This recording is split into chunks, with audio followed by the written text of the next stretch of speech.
Bueno, ayer yo les confieso, salí en horas de la noche a andar en moto con unos amigos.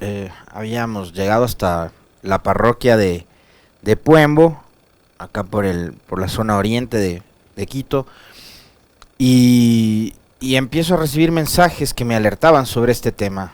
Claro, fue realmente, en ese momento, les digo, fueron segundos como de conmoción, porque no sabía qué pasaba, porque los mensajes que recibía hablaban de un atentado.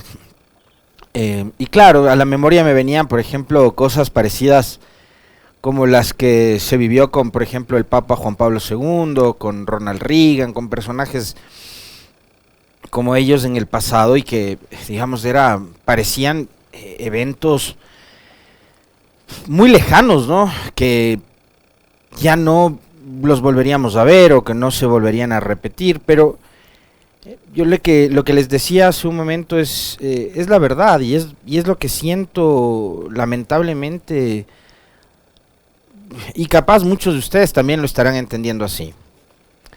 Lo sucedido ayer, que de paso creo es un evento, la verdad, con resultados este, muy alentadores, porque de lo que tengo entendido, según las autoridades argentinas, el arma estaba cargada, habían por lo menos 5 balas en la recámara del arma y el arma había sido gatillada. No sé qué significa eso, yo de armas no conozco absolutamente nada. Ahí ustedes ven en imágenes justamente el momento en el que apuntan e intentan disparar frente al rostro de la ex presidenta y actual vicepresidenta de la Argentina. ¿Por qué les hago referencia a estos datos que son los primeros que empiezan a salir? Porque además de este tipo de situaciones que deberían de alguna forma convocar a la serenidad y a la solidaridad, por más que tú no seas de la misma tendencia política o que no pienses o no comulgues con la línea ideológica de la señora Cristina Fernández de Kirchner,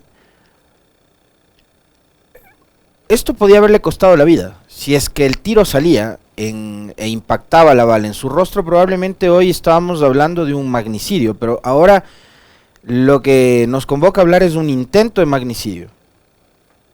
La señora Cristina Fernández no es una ciudadana más del común en su país, es la vicepresidenta en funciones de la República, fue 2 veces mandataria, presidenta de ese país, y es una figura también de alcance internacional, ¿no? Guste o no guste, van a tener que aceptarlo así. O sea, fue 2 veces presidenta de Argentina, es actualmente vicepresidenta. Pero también estos eventos dan lugar para que gente que durante todo este tiempo han alimentado los discursos de odio y han también contaminado a nuestra sociedad con todo el relato y esta carga negativa que hay en contra de una tendencia política específica, aprovechan para decir, primero, que fue un acto casi que actuado, después que fue una simulación de atentado, y resulta que también ya hay primeros datos sobre quién fue el que intentó agredir a la señora Fernández. Julián Macías, que ustedes lo deben ubicar bastante bien porque es un personaje vinculado al manejo de información en redes sociales, es un conocedor de la comunicación.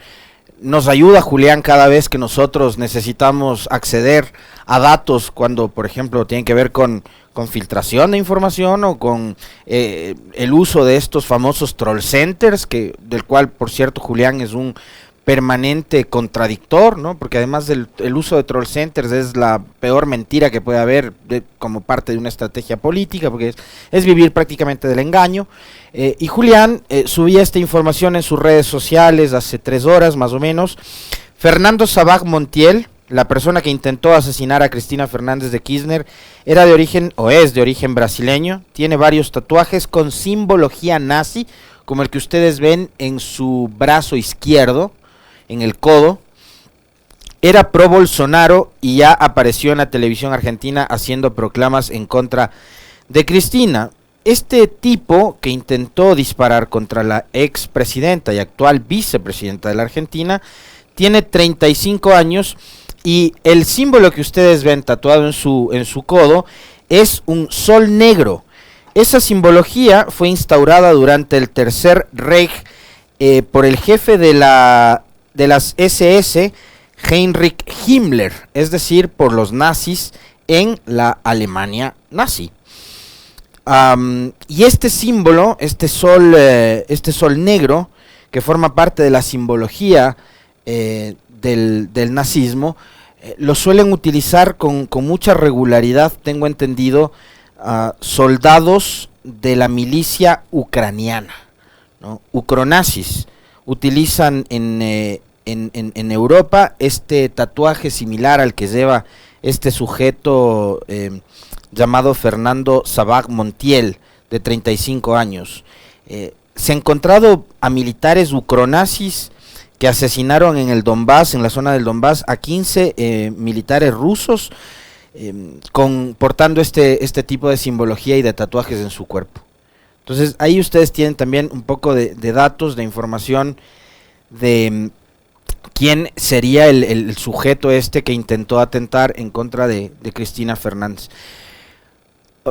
Ojalá las autoridades y la justicia, la policía argentina puedan avanzar, profundizar además en la investigación, determinar, por ejemplo, si este sujeto estaba actuando de manera particular, si era, digamos, un impulso provocado únicamente por sus trastornos mentales o sus sesgos ideológicos que les llevaron tanto a odiar que intentó asesinar a Cristina Fernández, o si detrás de él había más personas que probablemente lo estaban incentivando, motivando, quién sabe si hasta financiando para perpetrar un atentado en contra de Fernández. Pero eso tienen que determinarlo las autoridades argentinas, la policía argentina, una vez que lo interroguen y que determinen, digamos, sus motivaciones y qué era lo que estaba él pensando en ese momento, ¿no?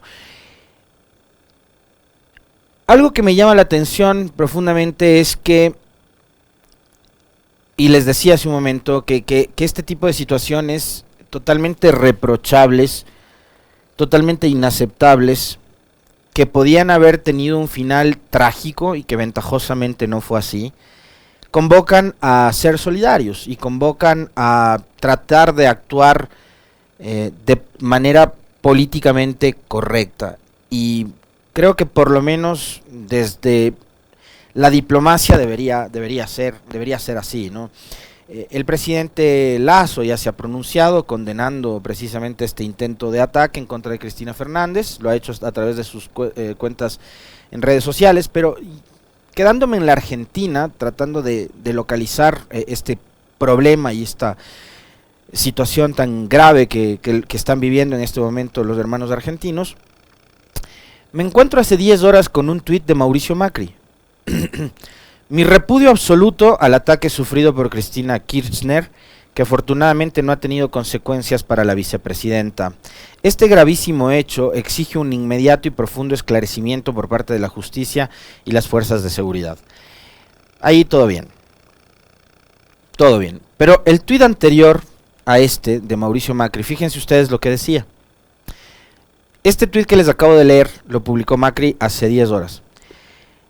El tuit anterior, o el penúltimo que había subido Mauricio Macri, expresidente de la Argentina, contradictor del kirchnerismo y del peronismo en la Argentina, fue publicado el 27 de agosto y decía lo siguiente: la responsable de este desborde y alteración de la paz es Cristina Fernández de Kirchner, que nuevamente atropella las instituciones creyéndose por encima de la ley, se victimiza para promover el caos.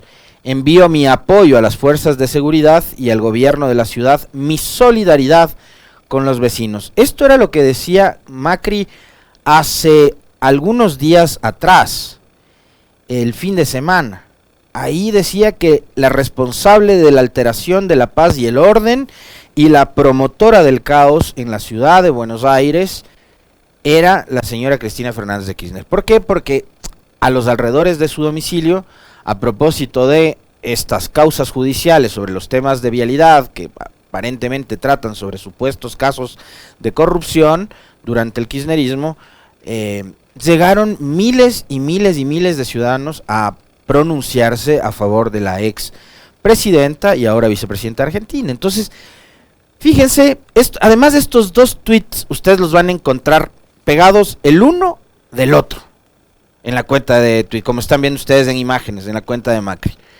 En el primero, donde el hombre repudia el ataque sufrido por Cristina Fernández, y en otro donde le responsabiliza a Cristina de haber alterado la paz, el orden y de haber promovido el caos en Buenos Aires y en la Argentina.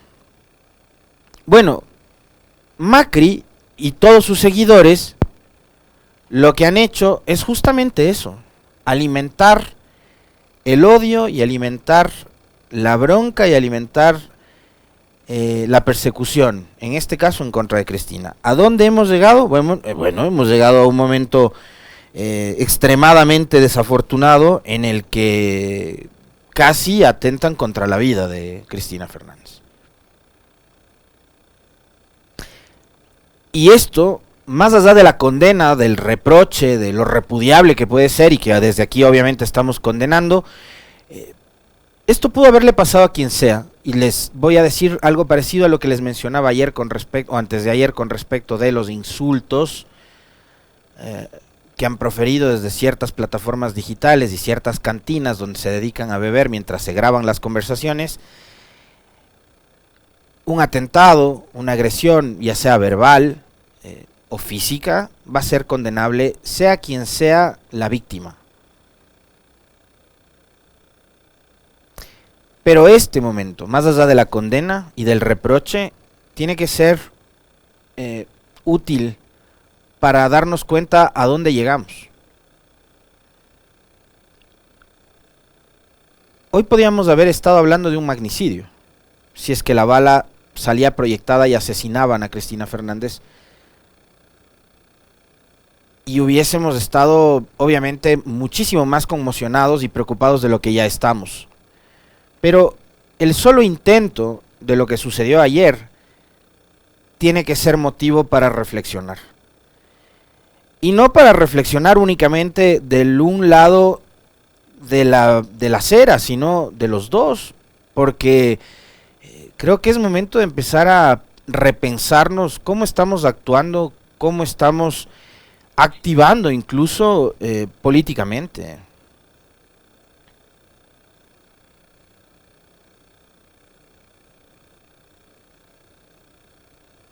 ¿Vamos a seguir alimentando el odio político en países como el Ecuador, en donde ahora se han dedicado a hablar incluso de la vida sexual del expresidente Correa,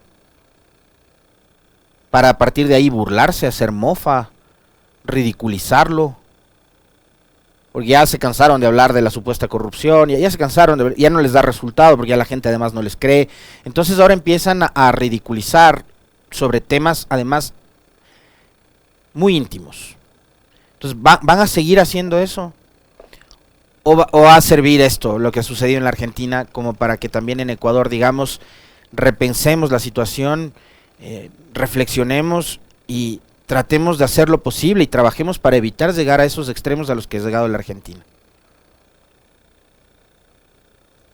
¿Se acuerdan que acá hubo gente que incluso aplaudió, se rió, hizo mofa también? Dijeron, son unos huevitos nada más. El mismo que ahora habla de la sexualidad de Correa decía en sus redes sociales que eran unos simples huevitos nada más cuando le lanzaban proyectiles en Quinindé, en la provincia de Esmeraldas, a Correa durante la consulta popular de febrero del 2018. Bueno, ahí eran huevitos. Acá en Argentina ya fue un arma con balas. Y esto ya deja de ser un chiste de borrachos. La verdad deja de ser un chiste de borrachos. Y si a ellos no les preocupa la situación de a dónde estamos llegando, bueno, a nosotros sí debería preocuparnos. Y deberíamos conversar y deberíamos reflexionar y deberíamos también tratar de influir en el resto de gente que probablemente no piense igual que nosotros, para plantearles un interrogante, o sea, qué país queremos, qué tipo de sociedad queremos, qué tipo de región queremos, esa región en la que antes estábamos todos integrados, en la que antes había unidad, en la que antes había objetivos comunes, o lo que queremos es matarnos entre unos y otros. Por disputas además que son disputas de ideas y que deberían procesarse en una discusión, en un debate, en un foro político, académico, pero llegar a esto me parece que en serio debería ser una sacudida muy fuerte para todo el continente.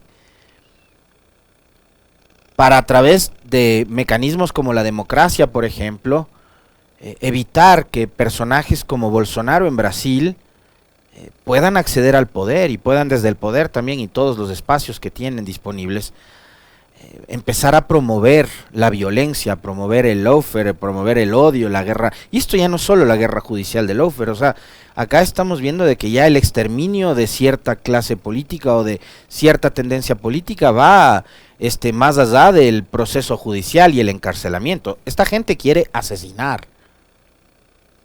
Quieren asesinar, y cuando asesinas personas, además tan importantes, por eso hablamos de un magnicidio en el caso de Cristina Fernández, o cosas parecidas que se ha vivido en el pasado, estás tratando no solo de matar físicamente a una vida, sino tratando de matar ideas. O sea, esto es muy grave, y yo les invito a pensar y a reflexionar sobre la gravedad de este evento que hoy estamos presenciando los sudamericanos. Lamento haberme tomado casi el 90% del tiempo del comentario para hablar de esto, porque teníamos también, pero es lo que ha sucedido, es lo de última hora, es lo que está hablando todo el continente y probablemente gran parte del mundo también, porque teníamos lo sucedido con la sesión de la Asamblea el día de ayer. Apenas 87 votos se lograron en el intento de censura y destitución de los 3 vocales del Consejo de la Judicatura.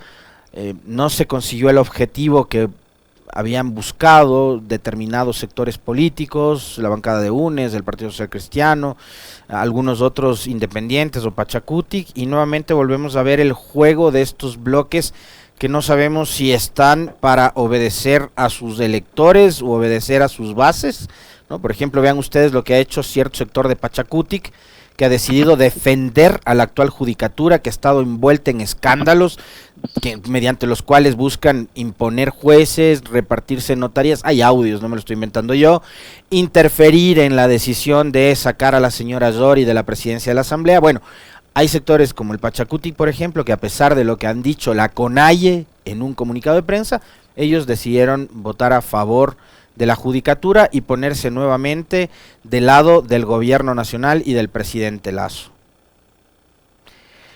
Pachacutic, que es el brazo político de la CONAIE que fue la organización social que promovió las protestas de junio y que hoy, ahí está, ¿no? Salvador Quispe sonreído al momento de la votación, celebrando junto a los legisladores de Creo, junto a los legisladores del gobierno, el hecho de que no fueron censurados ni destituidos los vocales de la judicatura. Y hoy la CONAIE y Pachacutic están a la espera de los resultados del diálogo. No hay resultados, parece que eso, como yo les había mencionado en los días posteriores, fue nada más y nada menos que una estrategia del gobierno para ganar tiempo. Yo les había dicho de forma muy coloquial que es una suerte como de engañabobos, ¿no? Lo que hicieron, esto del plazo de los 90 días, el gobierno lo que necesitaba era tiempo, y lo que necesitaba era enfriar la protesta social, y claro, después de 18 días se van acabando no solo las energías, sino también las provisiones, los alimentos, los recursos, y claro, los señores tuvieron que volver a su casa, y ahora, después de varios meses de lo sucedido acá en Quito y en el Ecuador durante junio de este año, los resultados son realmente paupérrimos, ¿no? Pero ahí están, Pachacutic nuevamente actuando como aliado del gobierno nacional. ¿Tiene que sorprendernos esto? No, porque como les decía el otro día, Pachacutic ya se alió con el gobierno y con el movimiento Creo para elegir a Guadalupe Llori, una de las suyas, como presidenta de la Asamblea el 15 de mayo del 2021. Ayer revisábamos parte de las declaraciones de los vocales estos de la judicatura y se me escapó un detalle. Yo mencioné únicamente el de Murillo, partiendo de la consulta popular de febrero del 2018, que la promovió Lenín Moreno y que dio paso a la transitocracia y la supuesta reinstitucionalización del país, que lo que hizo fue caotizar el Ecuador. Y se me escapó un detalle, ¿no? Un pasaje de la sesión de la noche del miércoles, y era que la señora Barreno, que también leía el discurso, porque están preocupados de que hay legisladores que leen, bueno, la señora también leyó el discurso y lo leyó bastante mal, no, muy mal leyó.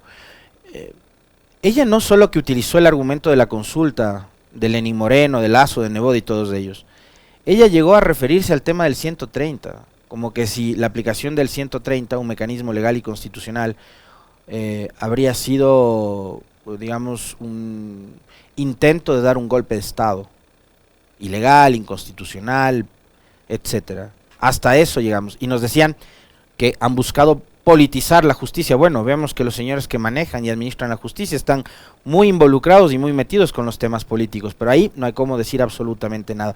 Ahí estaba la señora Barreno defendiendo al gobierno y al presidente Lasso, criticando la actuación de la Asamblea en junio cuando trataron de promover la aplicación del 130. Ese detalle se me había pasado el día de ayer. Bueno, esta Asamblea que intentó destituir a Lasso, fracasó, intentó censurar y destituir a la judicatura, vuelve a fracasar nuevamente, y tenemos una asamblea que no genera resultados como probablemente son los que esperan la mayoría de ciudadanos o los mismos bloques, bancadas que conforman el Parlamento. ¿Les dan palo a diario? ¿Consideran que la asamblea es un obstáculo? No, vemos que el gobierno tiene el control de todo. Va a seguir teniendo el control de la justicia. El gobierno va a imponer el superintendente de bancos. Lasso tiene el control de todo, y tiene el control de todo en medio de todo el caos que esos mismos son los que provocan. La asamblea se quedó a 5 votos. Una mayoría que finalmente no logra consolidarse, y legisladores que operan, como vemos, mediante los acuerdos o el chantaje. Porque los 5 a los que retiró la denuncia el presidente Lasso, por ejemplo, decidieron nuevamente volver a respaldarlo, a pesar de que a ellos Lasso les llamó corruptos y hasta ladrones en marzo de este año.